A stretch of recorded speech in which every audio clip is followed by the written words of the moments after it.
महाभारत का युद्ध, जिसे धरती का सबसे महान युद्ध माना जाता है, न केवल एक ऐतिहासिक घटना है, बल्कि यह उस समय के समाज, धर्म, राजनीति और युद्ध नीति का सजीव चित्रण भी है।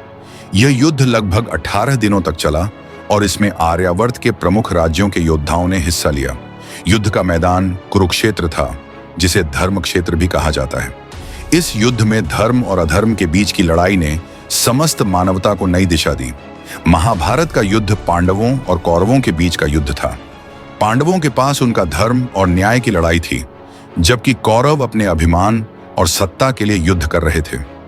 इस युद्ध की नींव कौरवों द्वारा पांडवों के साथ किए गए अन्याय से रखी गई थी, जिसमें पांडवों का राज्य छीन लिया गया और द्रौपदी का चिरहरण किया गया। इसके बाद पांडवों को 12 साल का वनवास और 1 साल का अज्ञातवास सहना पड़ा। कुरुक्षेत्र में दोनों पक्षों ने अपने अपने सैन्य बलों को एकत्रित किया। कौरवों के पास 11 अक्षौहिणी सेना थी, जबकि पांडवों के पास 7 अक्षौहिणी सेना थी। एक अक्षौहिणी सेना में लगभग 21,870 रथ, 21,870 हाथी, 65,610 घुड़सवार और 1,09,350 पैदल सैनिक होते थे। इस तरह कुल मिलाकर कौरवों के पास लगभग 23 लाख सैनिक थे, जबकि पांडवों के पास लगभग 15 लाख सैनिक थे। महाभारत के युद्ध में विभिन्न प्रकार के हथियारों और युद्ध नीतियों का प्रयोग किया गया। पांडव और कौरव दोनों पक्षों के पास दिव्यास्त्र थे। ये अस्त्र विशेष मंत्रों द्वारा संचालित होते थे और अद्वितीय विनाशक क्षमता रखते थे। इनमें ब्रह्मास्त्र, पाशुपतास्त्र, वज्र, नारायणास्त्र और अग्न्यास्त्र प्रमुख थे। ब्रह्मास्त्र का प्रयोग पूरे युद्ध में कुछ ही बार हुआ, क्योंकि इसे चलाने के बाद उसका प्रभाव पूरे संसार पर पड़ता था। पाशुपतास्त्र का प्रयोग शिव द्वारा अर्जुन को दिया गया था, लेकिन इसका उपयोग करने का समय नहीं आया। अर्जुन के पास गांडीव धनुष था, जो महादेव का वरदान था, और कर्ण के पास विजय धनुष था।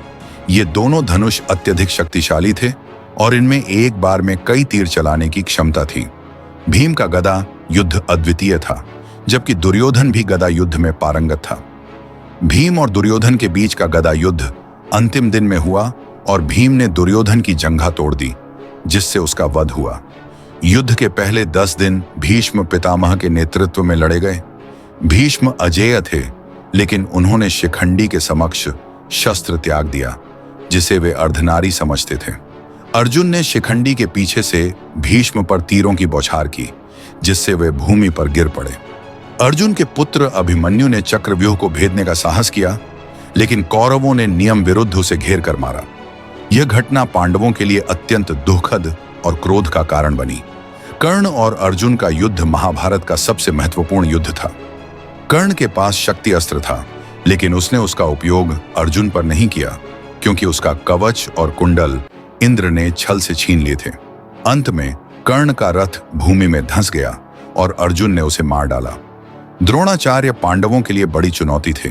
युधिष्ठिर ने उनके पुत्र अश्वत्थामा की मृत्यु की झूठी खबर दी, जिससे द्रोणाचार्य ने शस्त्र त्याग दिए और धृष्टद्युम्न ने उनका वध कर दिया।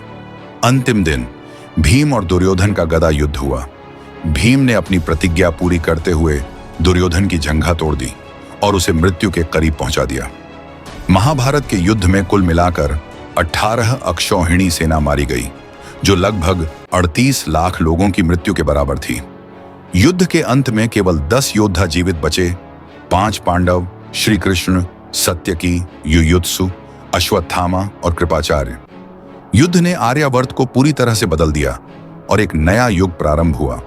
युद्ध के बाद पांडवों ने 36 वर्षों तक हस्तिनापुर पर शासन किया। इसके बाद वे हिमालय की ओर प्रस्थान कर गए और एक एक करके सभी स्वर्ग सिधार गए। केवल युधिष्ठिर ही अपने धर्म और सत्य के कारण स्वर्ग तक शरीर सहित पहुंच सके। महाभारत का युद्ध न केवल एक भयानक संघर्ष था, बल्कि यह धर्म, अधर्म, कर्तव्य और मानवता के गहरे सिद्धांतों का प्रतीक भी था। इसने यह सिद्ध किया कि सत्य और धर्म की विजय अवश्य होती है, भले ही उस राह में कितनी भी कठिनाइयां क्यों ना आएं। इस अद्भुत कथा को सुनने के लिए आपका धन्यवाद। अगर आपको यह वीडियो पसंद आया हो तो कृपया हमारे चैनल स्पॉटिफाई को सब्सक्राइब करें और बेल आइकन दबाना न भूलें, ताकि आप हमारे नए वीडियोस सबसे पहले देख सकें। हम आपके लिए ऐसे ही और भी गहरी और प्रेरणादायक कहानियां लाते रहेंगे।